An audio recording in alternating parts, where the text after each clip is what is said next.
Welcome to LOA Today. I'm Walt Thiessen here with Alex King and Daniel Mangena. Today is Tuesday, June the 9th, 2020. It's 4 p.m. New York time, and wherever you are in the world, thank you for joining us for another episode of LOA Today, your daily dose of happy. And as I mentioned to listeners yesterday, and I'm letting Daniel and Alex know today, I'm really happy with my new microphone. I'm hoping everybody can understand my words a little bit more clearly now, because I know I can when I play it back, so I know it's better. Yeah. But I'm loving it. It's good. Now, the only downside today is my Mac is where I pay attention to what's going on in the live stream, and it decided about 5 minutes before we got on to do a complete operating system update. So I can't see the live stream. Now, Alex is going to try to connect in. I don't know how that computer's coming along there, Alex, but Alex is going to try to monitor. It's slow but coming. It's slow but coming. Okay, so we won't be able to respond immediately to anyone who's listening on the live stream, but as soon as Alex has that computer up and running, we will be able to see what you are typing and sharing, because we want to be able to share what you're doing. So, guys, how you doing? I think I'm pretty much there. And Daniel, you're going to connect in too? Okay, good. So we'll have two people monitoring. That'll be good. Yeah. All right. I've got it. I am live. He is live. All right. There we go. Just really weird. So am I. Yeah, there's a lot of Okay, I'm going to come off because it's freaking me out. See myself from the past. Yeah, that does freak me out. You gotta mute yourself and then just lower everything to the live No, stream. but I could see the past. It's really weird. It's very strange. Yeah, you get that 20, 30-second delay to kind of throw you off a little bit. But that's okay. We get used to it. And, you know... Like a Matrix-led deja vu. Okay. And this kind of ties in with what I had in mind for a topic. I didn't really have a real, definite topic in mind, but just kind of a general one. Because of all the craziness that's going on, I figured, why not talk about how to maintain high vibe in the midst of chaos and crisis? I mean, because right now we've got a lot of that going on. Now, there are people who have regular amounts of chaos and crisis in their lives, so this is a topic that I think actually can go beyond what's going today. I mean, certainly anyone who's dealt with situations where they're living in or working in or dealing with stuff that they don't like on an ongoing basis can identify with the topic, I would think. But I just wanted to ask you guys what you guys do in order to stay in that high vibration. Because I know you guys are high vibe. I mean, you're experts at it. You're really good at it. Plus, Alex colors her hair to show that she's high vibe. I mean, she has a visual to go along with it. But I'll go to you first, Alex. What's your favorite way to stay high vibe in the midst of craziness? Changing something that I want to change. Oh. So, being in charge of something, so rearranging a room, or just organizing in general, or changing my hair. Which you do very nicely and often enough that it really, shakes things up every time. Yep, it does. I mean, you've done this purple and blue to purple thing for a while now, and I've really gotten to like it. It's good. Oh, thanks. I like it. Really, seriously. I mean, it goes with the headphones, first of all. Facts. I mean, it matches your unicorn theme, but it does. It's colorful, really colorful. I like to branch out there before I'm too old to do it, which I don't think I'll be ever. Well, actually, I think you're probably doing it at the right time, because that used to be a cliche when I was growing up. Women who were very elderly with blue hair because of the way the hair dyes worked. Yeah. I mean, there was no purple shampoo back then. No. I mean, your blue hair dye is blue by design. Theirs is blue by accident. Yeah. It's a blackcident. A bluecident. A bluecident. Bluecident. Yeah, bluecident. With a little purple cident in there, too. Yeah. Perpcident. So, okay. How about you, Daniel? What's your best way to stay high vibe when you're dealing with stuff going on that you don't like? Not that you get all that much when you live in paradise. I mean, it's tough to be upset when you're living on the beach. When things go wrong, I recognize I'm just playing out a soul contract, and so I don't do anything about it. I recognize that there's nothing I should do because everything is perfect regardless. And so I stay in my bubble of reality and allow all of that stuff to just be regardless. I don't set intentions. I just go with the flow. Oh my God. He's doing his Timothy Leary this morning. I mean, I smell your facetiousness. Really? All You the do? way across the country. You do? That I wasn't do. my intention. oh. Am I going to have to get out the rim shot I see what recording you here? did there. I see what you did there. It's what we do. No, honestly, first things first is just to catch it, and then look for the advantage of the situation. And if I can't directly find an advantage immediately in the moment, then I look for my well, at least blah blah blah. So if it's really bad, I look for how it could have been worse and say, well, at least it's not that, and that gives me a point of appreciation. I do that too. Walt told me not to. I did? Yeah, I said, I forget where I was. I was coming home from the hospital one day, and I was complaining about everything that was wrong with me, and then I said at the end, but at least it's not cancer. And you were like, I don't necessarily jump from things to cancer, but I look well, for the I'm saying I immediate was already at the advantage. hospital, and there was a long list of things wrong, but at least it wasn't cancer. I just look for the step beyond. I don't do the cancer jump. I'm sorry. I don't. I'm with Walt here. I don't do the cancer jump. Well, I do the take it cancer as, what's the worst thing that could have possibly came out of this situation? jump. And at least That's it's not really that. dark. If you, I just look a step beyond. So like, I was late. Well, at least I wasn't an hour late and the traffic was clean. Or okay, so you take like mini pivots. Ariana on, hurt herself. Jumping. Yeah, that's a cancer jump. Wow. Hashtag cancer jump. Wow. Yeah, I look for like whatever the pivot right beyond it is. So yeah, those are some examples. Yeah, I Or like that strategy. I was walking up the stairs once to my roof, and for some reason I didn't realize I had my pajamas on backwards, and it limited my legs, and then I fell over. I broke the glass. I broke the plate. That's fantastic. Yeah, it was ridiculous. And I was there. I'm just It was having really the visual. embarrassing. Why were my pajamas on backwards? I had string. I had a tail. Why did I not notice that I had a tail? I don't understand what happened. But I went to walk and it just didn't work. And I just went, and landed on my face. I can't breathe. Oh my God. My pivot there was, well, A, I wasn't carrying Ariana. Yep. B, I wasn't injured. I mean, I hurt my leg, but I wasn't deeply injured. So that's what, it's like, fell over, but I don't have cancer. It wasn't the cancer stuff. Oh my God. I can't. Yeah. I think you found another way to deal with the craziness too, and that is to find a really, really funny way to tell the story, because humor is a wonderful way to break through. Yeah, you have to be able to laugh about the situation later. Mm-hmm. I mean, I'd like to find a reason to laugh in the now. If I can find a reason to laugh in the now, which doesn't help if Olga and I are having a disagreement, and I find it funny. It does not. Yeah. No, timing is everything. It does not. Yeah. But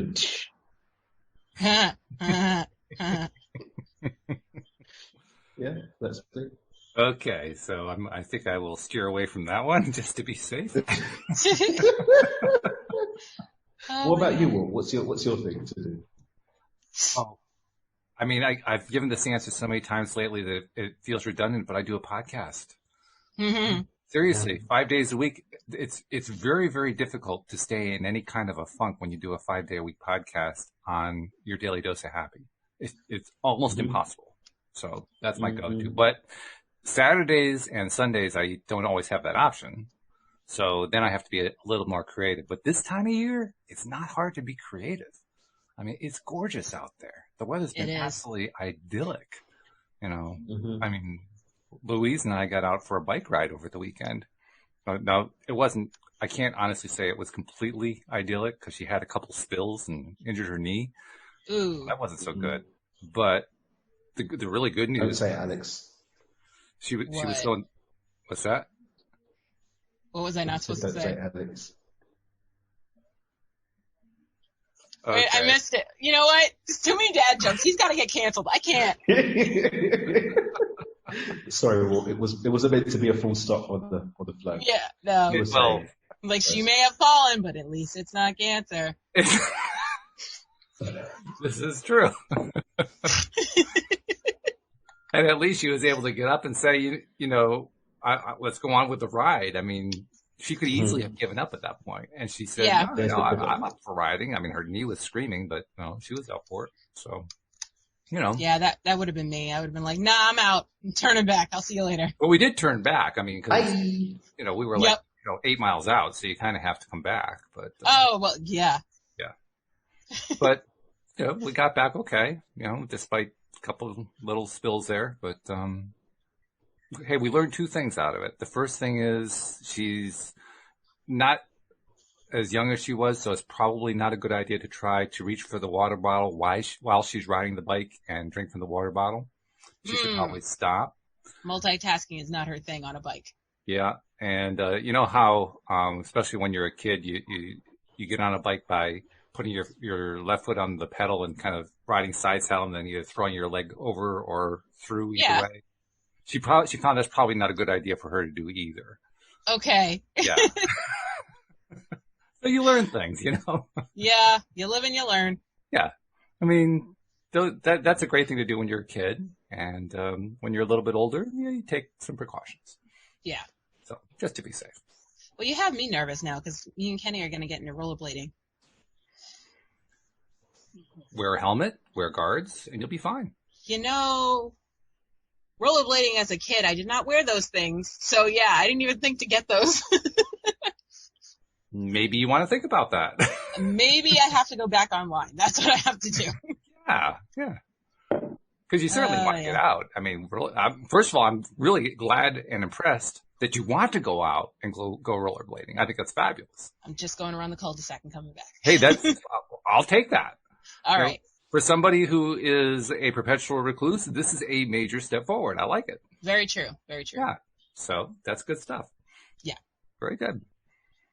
All right. Well, I don't have much more to go with that topic, and it's all I had, so we can just freeform it from here. Well, I had a question posed to me today. Oh. And it was for you two to answer. Okay. And then I will give my opinion. Now, let me see if I can phrase this correctly. I don't want to make it confusing. Okay. So, if you're into law of attraction, you're basically saying that the universe brings things your way, whatever you're manifesting. So, how do we feel about someone coming back into our lives, let's say about 10 years later, after you had let them go out of your life? Are we acknowledging that we manifested, or are we resisting that idea? Acknowledging. We're acknowledging it. Okay. I guess my first question is, what's the payoff for manifesting that person back? Because there's always a background payoff. It may not be something that you want to announce to the world in general, but there's usually something that makes you want to manifest it. Otherwise, you wouldn't have manifested it. What if you're manifesting based on the history, based on the good times? Okay, so there was a payoff in the sense that you were kind of hoping to recreate those good times that happened. Okay. Well, that's a legitimate payoff. Okay. Daniel?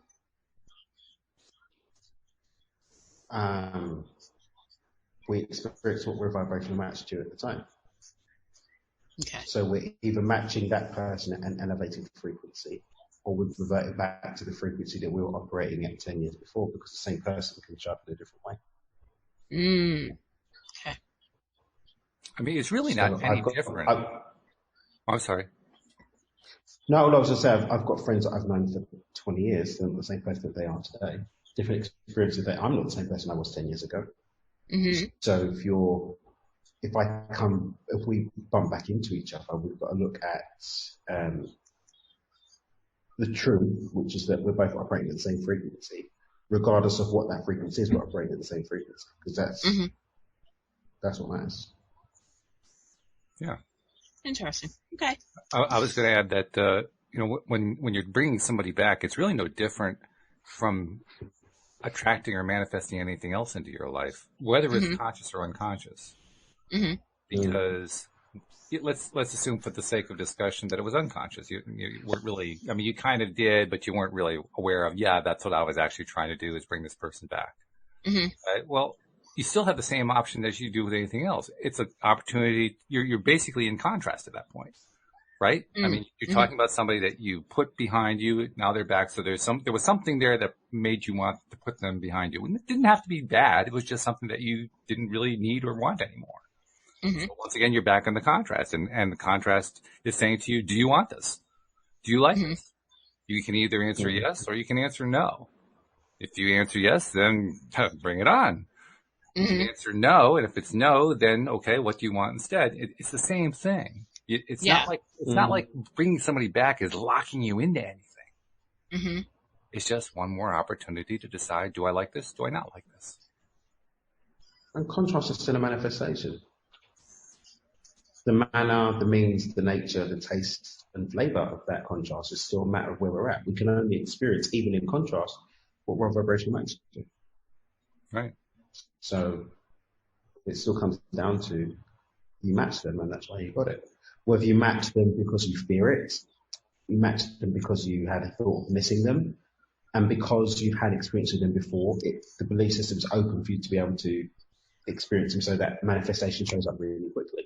I had that once. I was walking through King's Cross, St Pancras Station. God, I can't remember how many years ago this was. I was having lunch with my friend, and as I was leaving the station, my ex went up the escalator. Oh. We met. Yeah, it's one of the two or so that I don't actually talk to.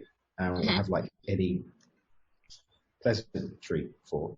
But she saw me, I saw her, and she just sort of pretended she didn't see me, looked the other way. But it was just momentary. At some point, maybe there was something running. Maybe I was in an emotional experience at that moment that matched one that I'd shared with that particular person. Who knows? But regardless of what it was, in that complex density of vibrational, of things that make up vibrational alignment, there was enough of one to have that experience. But like Walt said, so what? You don't have to keep it. Make that choice from there and move on.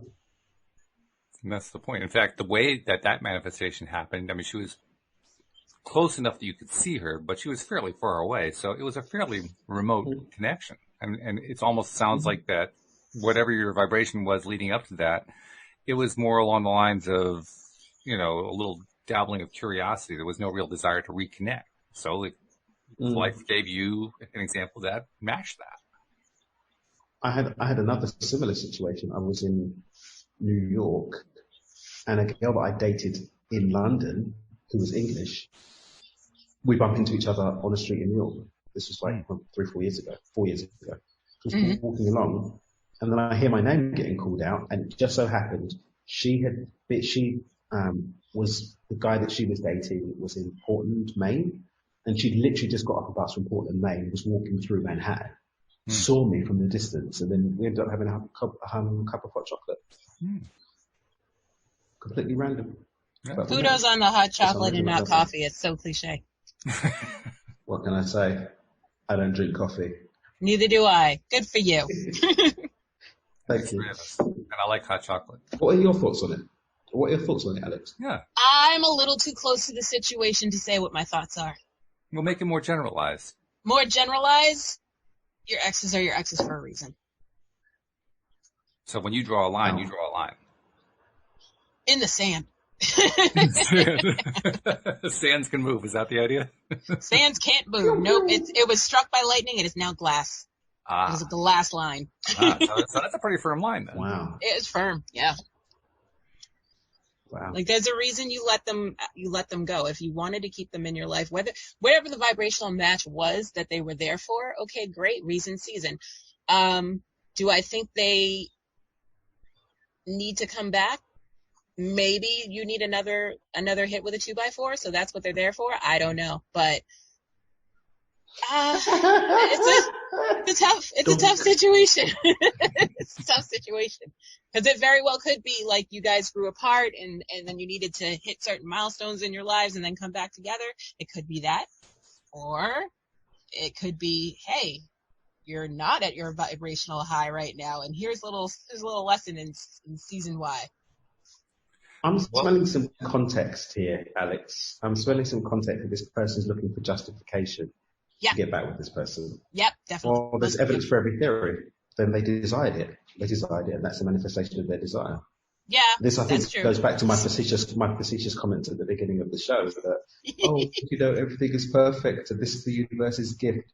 Is it really, bro? Is it really? Is it really? Is it really, bro? But they're in that camp that we spoke about last week. That I don't really, we're in different camps, so to speak. So if that person desires that person back in their life, then that desire to be made manifest, and they've got what they've successfully manifested. They've used the law of attraction, but the law of attraction doesn't speak to the quality of what we're attracting. True. And it doesn't speak to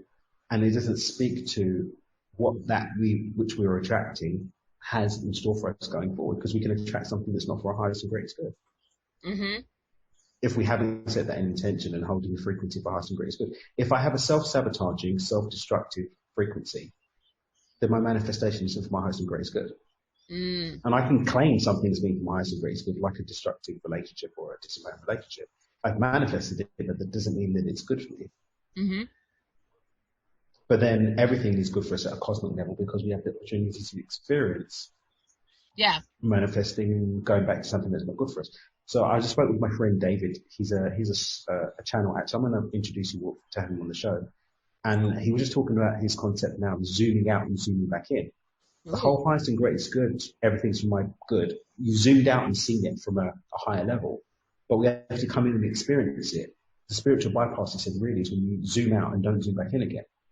But we're still having the human experience. It does have the contrast. It does have the choices to be made. It does have the intentions to be set in order to navigate life versus I'm zooming out and this is for me. Yeah, at a level. But in terms of your three-dimensional experience, bro, stop. Mm-hmm.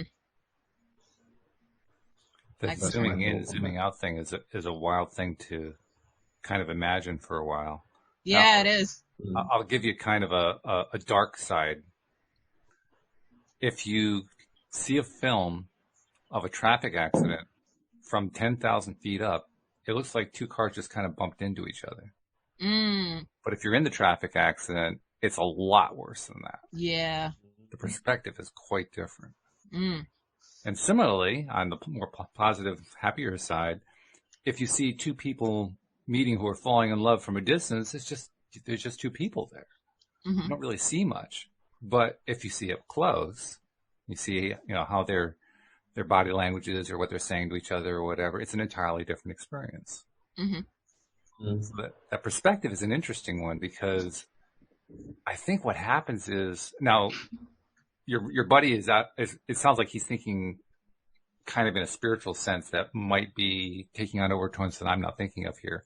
But just from the perspective of purely seeing an event of some kind from a great distance away, there's a lot of detail kind of missing that we don't really see from that far away, that you can really only experience when you're in it, when you're part of it. Mm-hmm. I'm kind of curious to see what your friend would have to say about that. Same. I wouldn't know, but I assume. Oh, hold on. Josephine is talking. Oh, okay. On this. Get the comments from Josephine. But by all means, Daniel, do bring him on. I mean, the guy sounds interesting. Yeah, that zoom out, zoom in thing sounds cool. Great. He's really cool. He's got a really, really great book as well that speaks about his experience coming into being a conscious channel.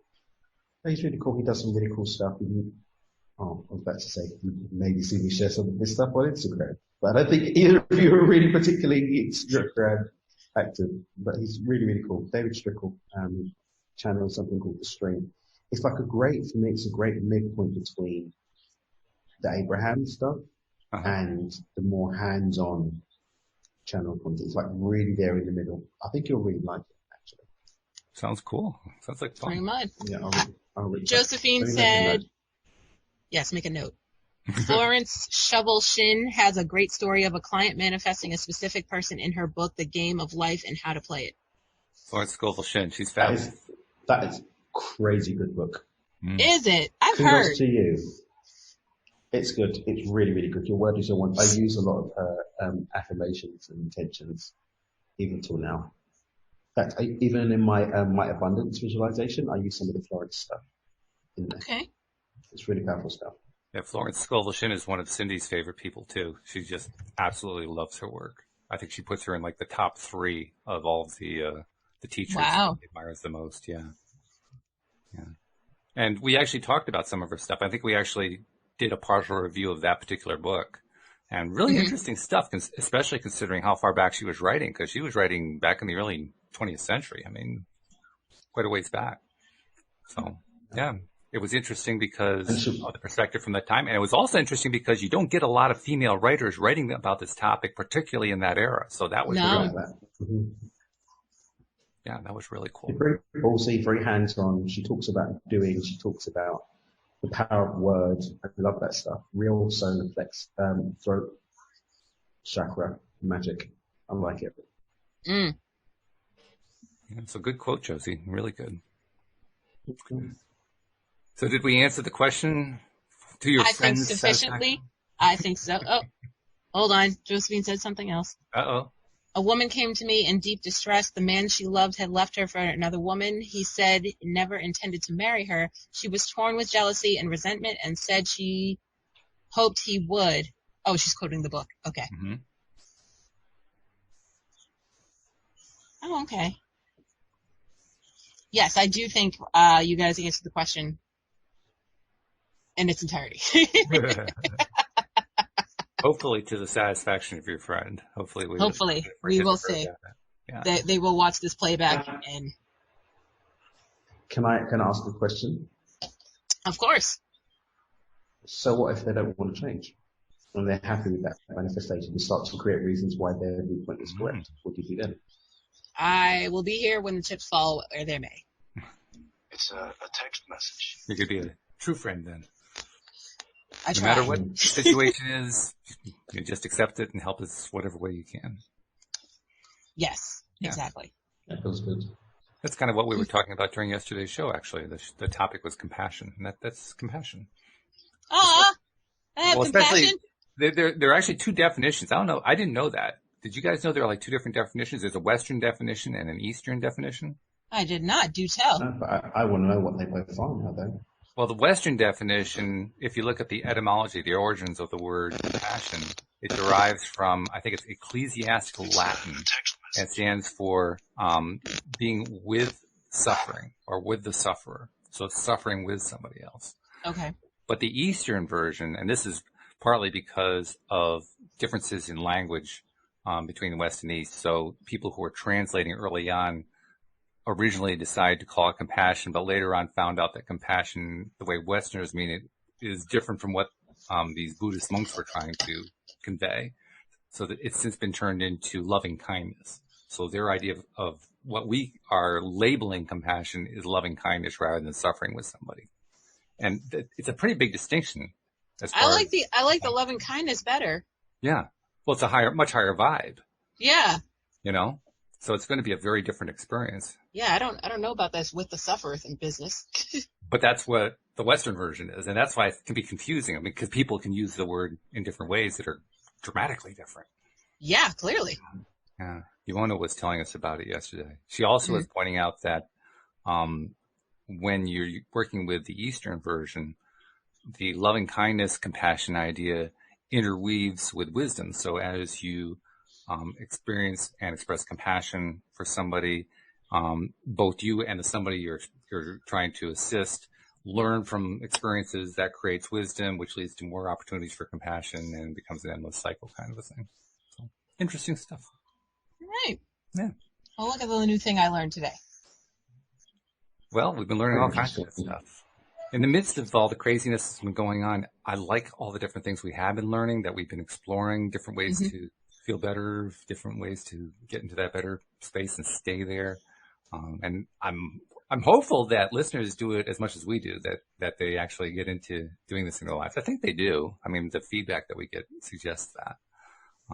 But I like the idea of, I don't know, kind of being maverick, because in a time like this, there's a lot of, we'll label it negative stuff going around, and to find a way to stay in a good feeling space in the midst of all that, that's pretty powerful.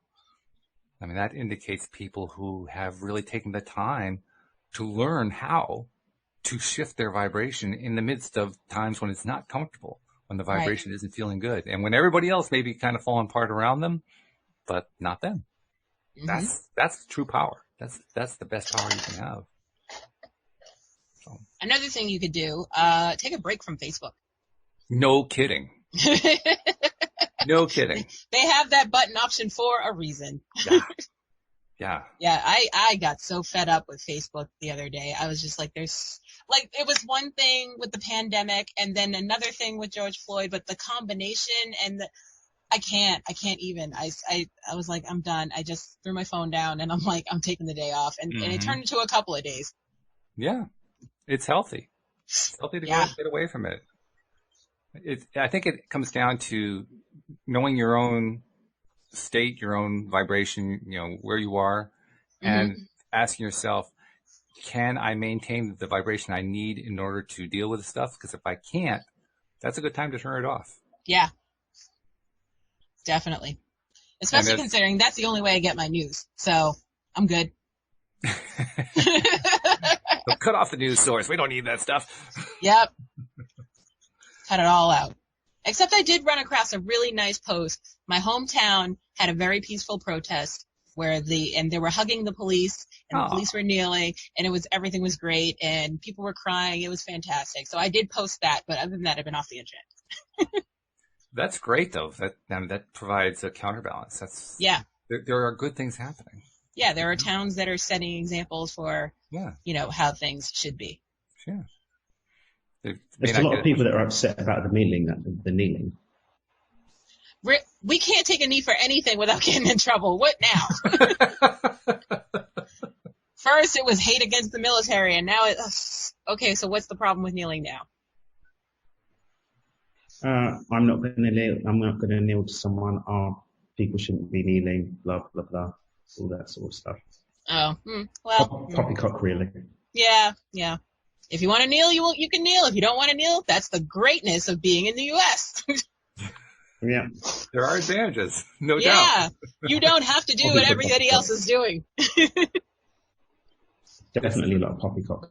Yeah. I hear that. Hashtag poppycock.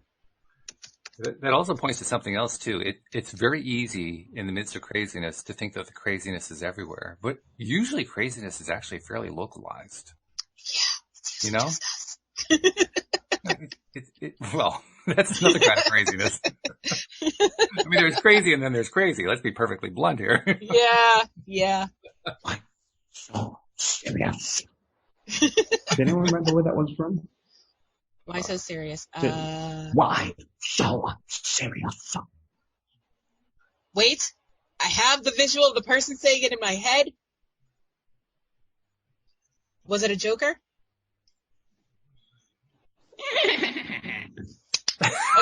Okay. Heath Ledger Joker. Yeah, I haven't seen any of them. I just had the visual of those words being spoken in my head. You didn't see the Christian Bale Batman series? No. I thought that was one of the best Batman series of all time. Yeah, I'm more Marvel than DC, so I don't really follow the Batmans. I'm more neither, but that was a very well done. The Nolan brothers did it, and they make a good movie. Okay. That's fair enough. You're not going to watch it, are you, Alex? No. At least I don't lie to you. Thank you. But on this topic, which is actually relevant to our topicing of late, so I've been watching series 3 of Westworld as my downtime, and there's been this whole underlying narrative about what's real about reality and consciousness and the meaning of things being real and being lied to about the reality that you're witnessing and creating a reality, which I found to be a very interesting narrative. Mm-hmm. Interesting how? Because it's basically the artificial intelligence. Some of the artificial intelligence, I don't want to ruin it for people that haven't watched anything, but I'm going to have to ruin it. Sorry, guys. It's time for a spoiler. Spoiler alert.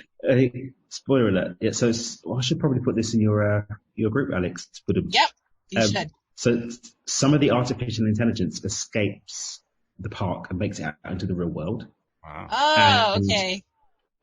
Yeah, so they make it out into the real world, and there's like this whole thing about doing a revolution and people being free from the machine of reality, deciding what your future is and not having freedom to choose your own fate and running against the script. Because there was at one point in the first or second season where one of the AI robots thinks that they're breaking free from the system, they're doing things their own way, but actually it's been programmed into them that was part of their story. You can't even win when you think you're winning. Yeah. It was like everything, even all of her responses was all programmed in. So like the guy was reading back to her what she's going to say at the time she was going to say it or whatever. It was really, really powerful. So then basically there was a part in this one when she thought that she'd been brought back to life. This will make sense if anyone's watched it. But actually she was in a simulation. She wasn't even in her body. Her brain thing was in a simulation that was being used to try and hack information from her brain and using people that had died. But the people that had died, they copied their consciousness into AI. So they thought they were alive, but actually they were just a simulation within a simulation. Wow. It was bonkers. Really bonkers. And it's just like, what is real and what's not? Like, That's what's bananas. conscious and what's not consciousness? But it's raised some interesting questions. But neither of you have seen it, so there's not questions that we can discuss. Well, I have seen a tidbit of Westworld. Season 1 or 2? Actually, season 3. Kenny's obsessed, so I had to two in. Why did you have to go back? It makes no sense without the context of season 1 and 2. I know the whole history. Well, not the whole history, but I know enough to suffer through season 3. Suffer? Not suffer so much as it's a bad show, but suffer as in I don't like it, but I'll deal with it for him. I'm with you. Yeah, this is one of the shows I have to watch by myself when Olga's gone to bed. Mm-hmm. So just not game for it. Yeah. And it's also not age appropriate for Ariana.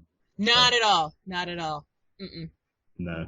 Plus, those concepts are so twisted around. I mean, you can't hardly take a step without tripping over them. Yeah, it's one of those.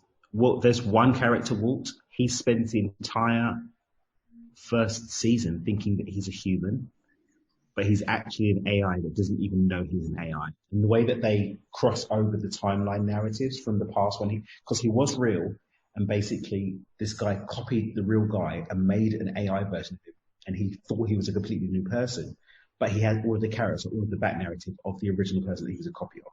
It's bananas. But I have a really kind of a fundamental question, and maybe this requires more spoiling, but if the copies are that believable that they can't even tell themselves apart, how do you actually know that the ones who are supposedly copies are actually copies and the ones that are supposedly real are actually real? I mean, what tells you? But that's the whole premise of the show. The premise of the show initially is that there's a park where the AIs are so real that you think that you think they're real people. So, but there were things so there's the Westworld bit, there's the India world, there's the samurai world. So you get to play out all your fantasies as if it's a real person, whatever dark twist your fantasies But I guess my point is the guy who was the AI program, he thought he was real and he was actually an AI program. How do you know he's actually an AI program? You don't. That's the whole point of the show. You don't until they get revealed, because whether you see that someone does the control thing on them to control them to shut down or do their system analysis, and they go, and they power down. But even then, I mean, if the simulations are that real, I don't believe it even then. They've got robot bits inside them. They've got robot bits. They have robot functions. I have one word. There's robots. I have one word for you. Okay, go ahead. I have one word for you. You have to be a Star Trek person to know this. Holodeck. All right. In the holodeck, Oh no, but this is you can three-dimensional create reality. what appears to be reality within what appears to be reality. I mean, it's like an endless thing. So you could actually set it up so But that this one there is having a a physical being who experience. behaves like a robot, but it's actually still a being. But then everything will be one whole simulation, which is what hologram theory is. Precisely. The theory about reality called hologram theory. Oh, it's Yeah. getting so Which nerdy in here. Oh my god. That's why. I mean, I don't think you can We're actually nerdy up construct your in senses here. on any of it. Yeah, we are. We're nerdy up in here, so check off all your pros. We are getting so nerdy. We're gonna get our nerd on. Oh my god. You know, there had to be a song. There hadn't been a song yet today. So Of I course. got to go back then to what my own beliefs are. My own belief is pretty straightforward. You're alive if you think you are. Yeah, that's all that matters.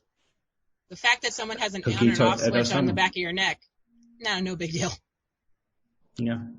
Cogito ergo sum. Pretty much. Yeah. I think therefore I am. Yeah. That's it. Or actually, I turn it around. I am, therefore I think. But still, I mean, it amounts to a very similar thing. Not in Westworld. The Westworld, you turn that around. It's the whole, you just unravel the whole thing.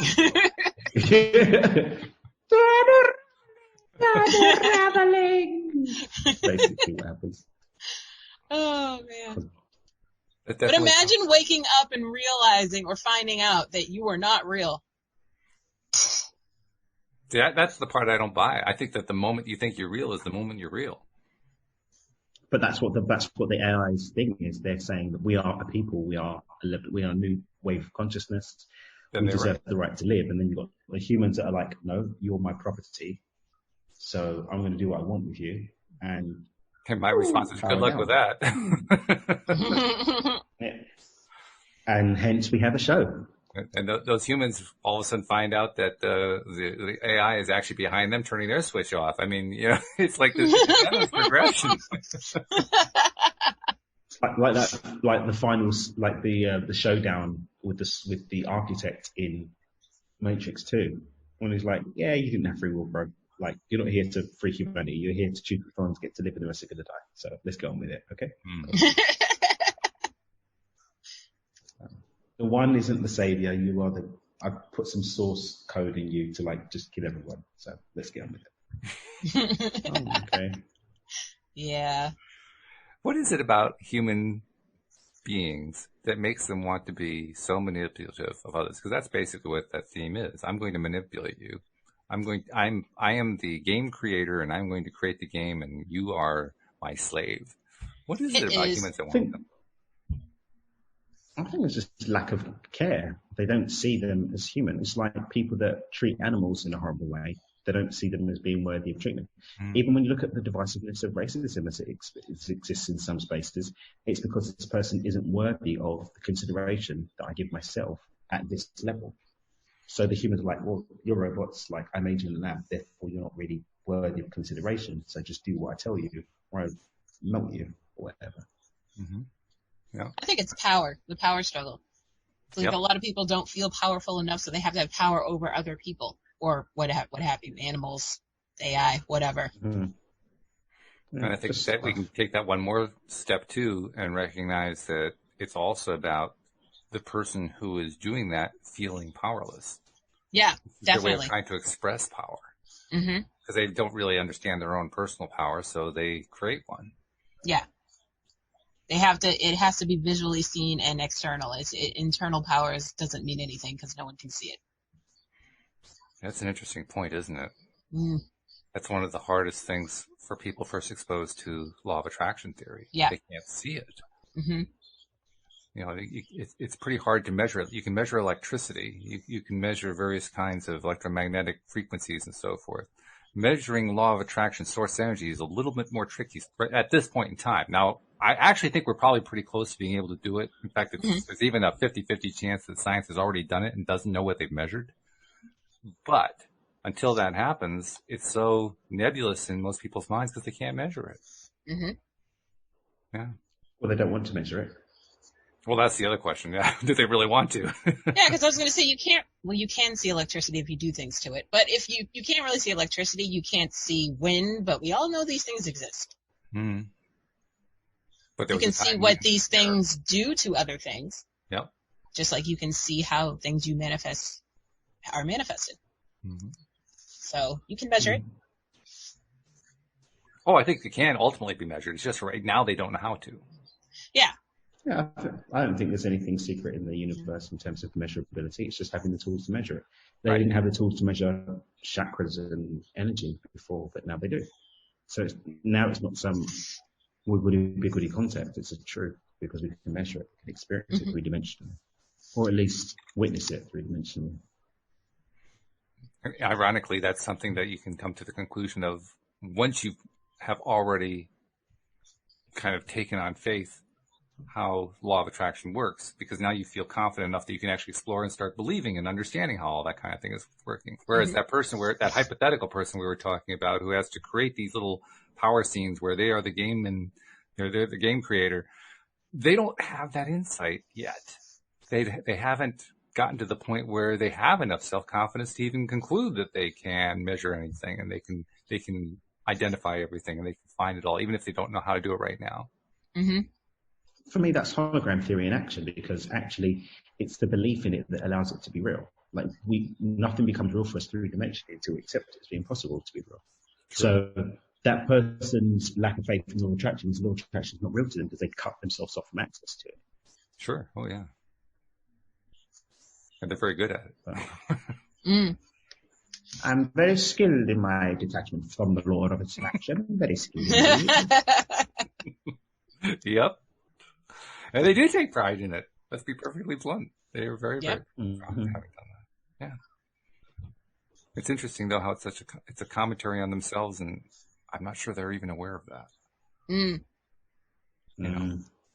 So anyway,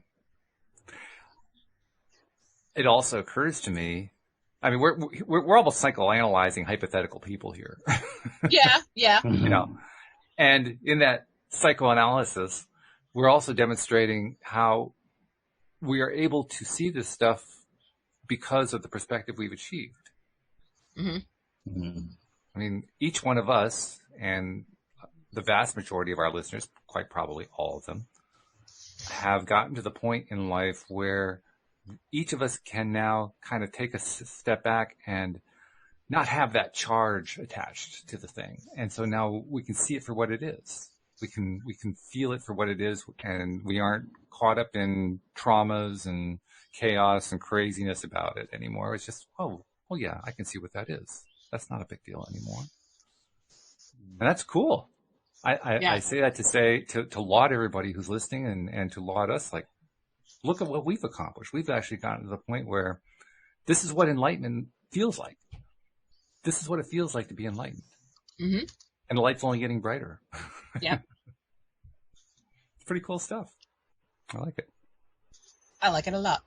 So, the last few minutes, let's see if we can solve one more problem for the world. We'll go back to the original topic, which was the idea of dealing with craziness and crisis and doing it from a high vibe state. Now, we originally phrased it as, what do you do if you're not there? But what also do you do to stay there?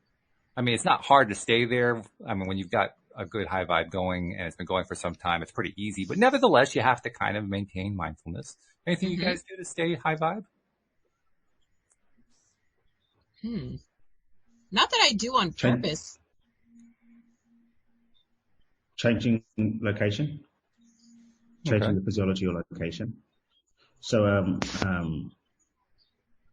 Joseph McClendon III says, shake your butt. It's very difficult to be in a low vibe and shaking your butt at the same time. So, very true. And that's the resistance you're going to have to shake. You shake your butt's going to be really low, for the most part. Just shake it. Shake it, shake it. I don't like the vibe, so I'm going to break it. Shake it, shake it. That's good. Yeah. Or like this, sometimes if I'm feeling funky in a space, I'll just change location. I'll go outside, put my feet on the grass. I used to do it at the beach when I used to live in the hotel. I'd just go for a walk across the road and go to the beach, get my feet in the sand, get those negative ions going and shift up. It's Go for a amazing walk.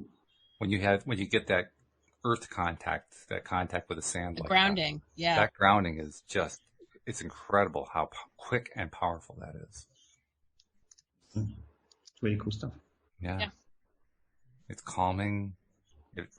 Boy, the perspective comes right back. Oh, something else I wanted to ask you guys about too. When I was first learning this stuff, one of the harder concepts for me to grasp at that point was the idea that I actually had control over my emotions. I was one of many who thought that my emotions were completely subject to what happened to me, what other people said and did, what events occurred, and my emotions were just how my body and my soul responded, almost like a slave. I didn't have any control over it. Mm-hmm. And then when I finally learned that I really could control it, first of all, it was startling. Yeah. It's like, oh my God, what have I been missing all this time? Mm-hmm. Mm-hmm. Mm-hmm. The second thing that occurred was a realization that because I hadn't developed the skill very much, I wasn't really good at it. And so moving my emotional set point at all without resorting to some sort of external influence was a major big deal. Mm. But over time, the more that I practiced it, the better and better I got at it. So that now I got to the point where if I don't like what my vibe is, I just push it up. I don't even have to focus on any particular thing anymore. I just push it up. Mm-hmm. Oh yeah, reach for the higher feeling stuff. And I don't even get to the feeling stuff. I just think higher feeling and I'm there. Yeah. So I guess the question I wanted to ask you guys was, did you have any kind of experience similar to that? Or have you had it all along where you could just connect and it was just, you never really thought about it perhaps, but you could always just put yourself in whatever mood you wanted to be in?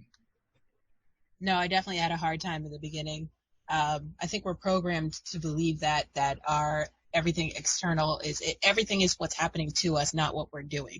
Okay. That's the deprogramming is part of the law of attraction process. So yeah, I had a hard time with that. I also had a hard time with realizing that you don't have to keep certain people in your life if they're not on your vibrational wave. That's something you've definitely changed. Yeah, In definitely. a big way. You made a point of that earlier. I will cut people off with a quickness. You could be blood related. It doesn't matter. You gotta go. If you're like impinging on my mental health, I can't risk it. You gotta go. When you're done, you're done. Oh, I'm so done. Yeah. I mean, I do leave room for error. So if you want to get on my level and then come back, we can have a discussion. I leave everything open so we can talk about it. But again, if I have that conversation and it doesn't match, we gotta go. Mm-hmm. It's like it's nice that you're in my life. You can remain Facebook friends, but. But what was the journey like? Because like you said, you also went through the same thing where you didn't really feel like you had control and then you gained control. Did you have that kind of experience like I described? Was it different? Mine was more internal because I was struggling with depression and suicidal thoughts, and at one point thought I was hearing voices, but it turned out it just like I started realizing like I'm in control of this. I can. It's not the things that are happening to me that's making me depressed. It's what's going on. It's how I'm handling it that's making me depressed. Okay. So once you realize that and start to build on that, realizing you can change certain things, you can rearrange your room in your mind. You know what I'm saying? You can do these things to get yourself to a better place and a higher vibration. Not that medication didn't help. I didn't do this all by myself, but but there are things you can do. And like I said, it starts off with, getting rid of those old records of things are happening to me. I'm not in control. This is not my life. So do you feel like you've gotten to the point now where you can pretty much on demand shift to whatever vibration you want to go to? Oh yeah, definitely. That's cool. Yeah. How long do you think that took you? So I was introduced to law of attraction at the age of 22, just getting a handle on it. When did I meet you? It's, 2 years ago or so. Yeah. So from the age of 22 to about 33, I was like aware of it, but not aware of how I was not dealing with it, but how I was using it. Okay. All right. So yeah, it's a learning curve. And then, you have someone come into your life and make you realize you had this power all along. You What about you, Dan? have power. What about you? I mean, What's your experience with this? I've been at this stuff a long time. I've been at this stuff for 20 years. So certain things were made clear to me very early on. One is that emotions are energy and motion, and the energy responds to what we're feeling. So there's a difference between feeling and emotion. So the feeling is the first point of contact with our vibe, and then we have a choice at that point. There's a break in experience to allow ourselves to invest in that feeling for it, the energy to move and become an emotion or not. So I can feel angry. There's nothing wrong with feeling angry. If I take on the emotion of anger, it's very different, because then the limits of my thoughts and my actions become limited to that energetic frequency that I've latched onto. So I think I was blessed to have that lesson very, very early on in life. And then I've had the opportunity to spend most of my adult life understanding that if I feel something, there's nothing wrong with that. Feel it. But I don't have to act on it or invest in it. I can notice it. Oh, look at that feeling. And one of Dr. Joe's statements, and Eckhart Tolle says the same thing, but I love Dr. Joe's wording, is that think about what you're thinking about, and you automatically become the watcher, and you can observe the feeling and not allow it to translate into an emotion and then an experience. So I gather from that you pretty much learned at an early age. Maybe you never really lost touch at all.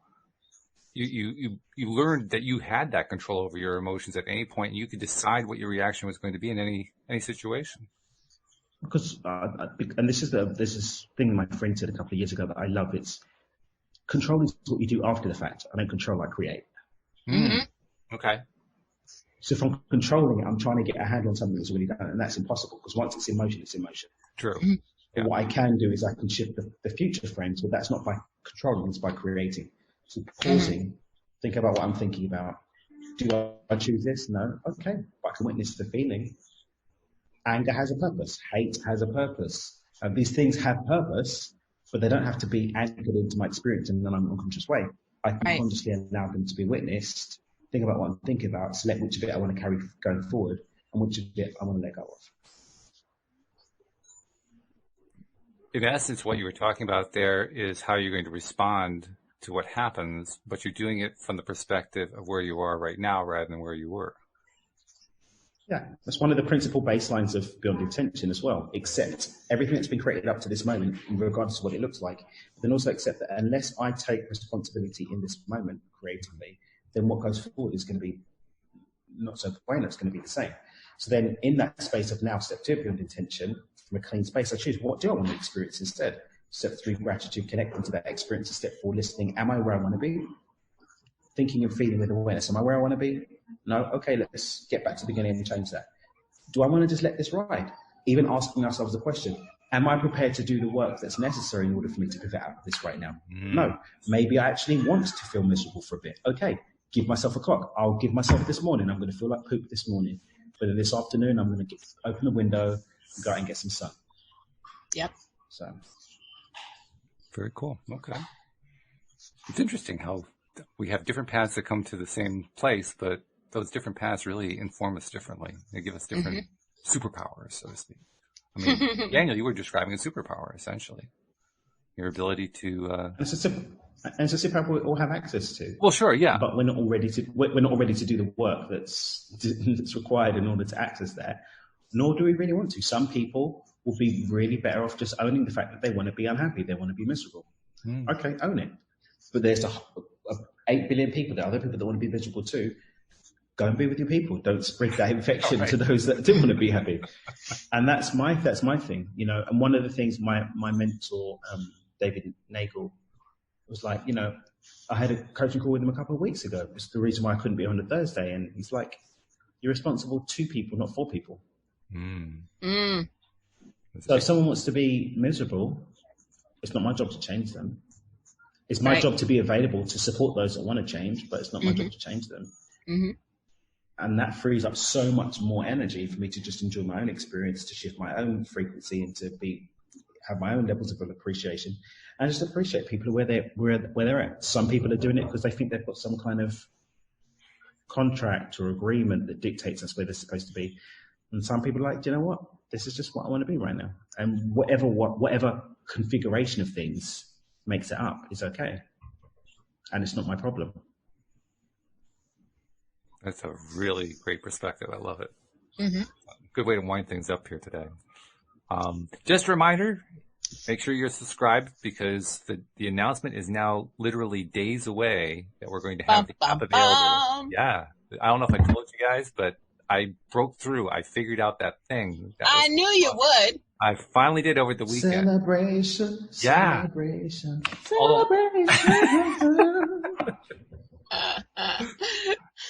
Although, like I said yesterday, I have to admit, my first reaction wasn't celebration. My first reaction was shock. Shock it all. Just disbelief that I actually had fixed it. I had to try it 25 times to make sure it actually worked. You're like, no way. No exactly. way. That's the way it felt. I did get to the celebration part. I didn't skip that. But yeah, that was really strange. So yeah, we're really close now. We're very close to the launch. So become a subscriber if you're not subscribed so you can get those notifications here when that app is going to be available. It's going to be literally probably this week it's going to be available. Oh, snap. Yeah. So subscribe. Go to loatoday.net if you aren't sure how to subscribe. We got instructions there. And what's going to happen, especially if you're listening to this, perhaps weeks in the future, is by the time you've gotten there, the app will be available for you to download when you go to that page. No. That's going to be pretty cool. I look forward to downloading my version of the app. Also. I look forward to getting your feedback too. You guys are my beta testers, so I'm looking forward. Snap. Yeah, good stuff. So thank you guys for a good conversation. Really in-depth. I liked it. Thank you, Josie, for your commentary as well. We appreciate that. Thank you to our podcast listeners. We'll see you all next time here on LOA Today. Goodbye, everybody.